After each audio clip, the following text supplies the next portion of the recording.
बिस्मिल्लाहिर्रहमानिर्रहीम अस्सलाम वालेकुम।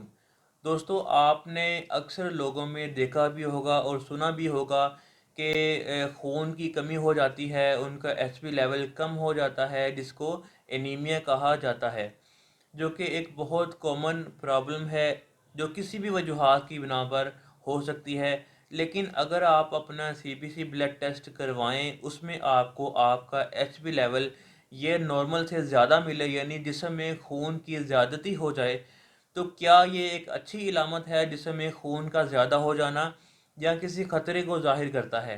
तो आज इस वीडियो में मैं आपको इसी के बारे में डिटेल से बताऊंगा कि आखिर हमारी बॉडी में एचबी लेवल ज़्यादा क्यों होता है, इसकी क्या क्या वजूहात हो सकती हैं, और इसकी वजह से हमारी बॉडी में किस तरह की कम्प्लिकेशंस आ सकती हैं। और अगर आपका एचबी लेवल ज़्यादा हो जाए तो इस सूरत में आपकी बॉडी में किस तरह की इलामात ज़ाहिर होती हैं। लेकिन उससे पहले जान लें कि ये जो हमारी बॉडी में खून होता है, इसमें जो प्रोटीन होती है जिसको हीमोग्लोबिन कहा जाता है, अगर इसकी मिकदार गैर मामूली तौर पर ज़्यादा हो जाए तो इसको हम बोलेंगे जिसम में एचबी लेवल का हाई हो जाना, यानी हीमोग्लोबिन का ज़्यादा हो जाना। इसको हम पॉलीसाइथीमिया भी कहते हैं। अब मर्दों में जो नॉर्मल एचपी होता है वो 13 से 17 तक होता है, और औरतों में 12 से 15 ग्राम पर डेसीलीटर तक होता है। लेकिन दोस्तों, अगर किसी भी वजूहात की बिना पर इसकी वैल्यू 16, 17, 18, 19 या 20 तक पहुंच जाए, तो इसका मतलब है कि हमारी बॉडी में एचबी लेवल नॉर्मल से ज़्यादा हो गया है। अब एक और बात जहन में रखें कि जब आप अपना सीबीसी ब्लड टेस्ट करवाते हैं, जहां आपको आपका एचबी लेवल बढ़ा हुआ मिलेगा, उसके नीचे अक्सर ही देखा गया है कि उनका जो एचसीटी लेवल होता है, यानी सीबीसी रिपोर्ट में एचसीटी एक पैरामीटर होता है जिसको हम हेमाटोक्रिट कहते हैं। और इसका मतलब है कि जो हमारी बॉडी में रेड ब्लड सेल्स होते हैं उसका वॉल्यूम, यानी हेमाटोक्रिट एचसीटी आरबीसी इसके वॉल्यूम को जाहिर करता है। अगर आपकी सीबीसी ब्लड रिपोर्ट में आपका एचबी लेवल ज़्यादा है तो इसके साथ आपको आपका जो हेमाटोक्रिट लेवल है यानी एचसीटी ये भी बढ़ा हुआ मिलेगा। अब अगर आपका एचबी लेवल ज़्यादा हो गया है तो इस सूरत में आपके जिस्म में किस तरह की इलामात ज़ाहिर हो सकती हैं।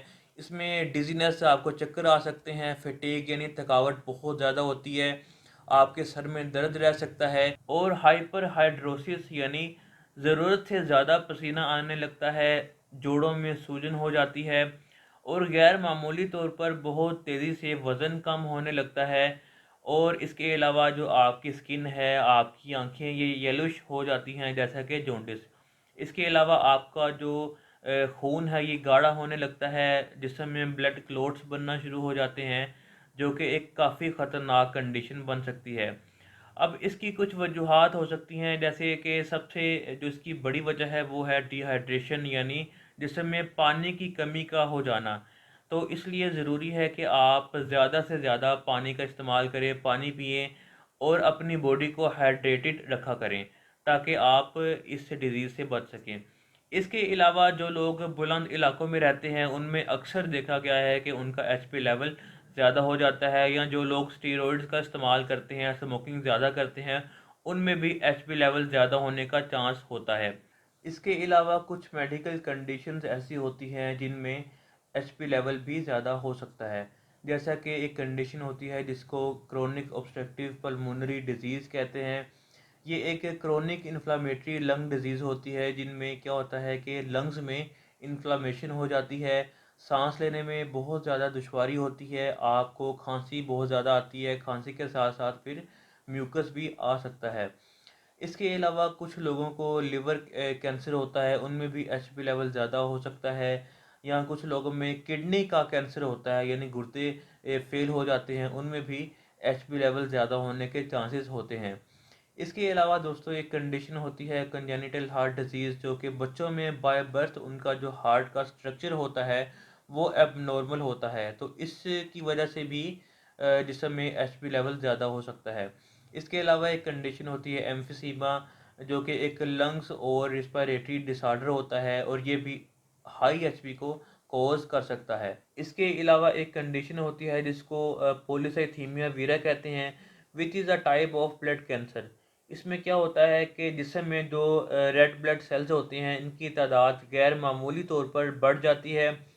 खून गाढ़ा हो जाता है। खून गाढ़ा होने की वजह से जो ब्लड का फ़्लो है हमारी बॉडी में, जो ब्लड सर्कुलेशन होती है, वो भी सुस्त यानी कम हो जाती है, जो कि एक काफ़ी ख़तरनाक कंडीशन होती है। इसके अलावा पल्मोनरी फाइब्रोसिस एक कंडीशन होती है। इसमें क्या होता है कि जो लंग्स के टिश्यूज़ होते हैं, ये डैमेज होना शुरू हो जाते हैं। लंग्स में सख्ती आ जाती है, जिसकी वजह से आपको सांस लेने में काफ़ी ज़्यादा दुश्वारी पेश आती है। दोस्तों, ये सारी वजूहात हैं जिनकी बिना पर जिस्म में एचबी लेवल ज़्यादा हो सकता है, जिससे ये ज़ाहिर होता है कि एचपी लेवल का ज़्यादा हो जाना बहुत ख़तरनाक है। आप कभी भी हाई एचपी लेवल को इग्नोर मत करें, और मज़ीद किसी ख़राबी में जाने से पहले आप इसका प्रॉपर इलाज करवाएं, तमाम एहतियाती तदाबीर अपनाएं, ताकि आप मज़ीद पेचीदगियों से बच सकें। अल्लाह ताला सबका हामी व नासिर हो। अगली वीडियो तक के लिए अल्लाह हाफ़िज़।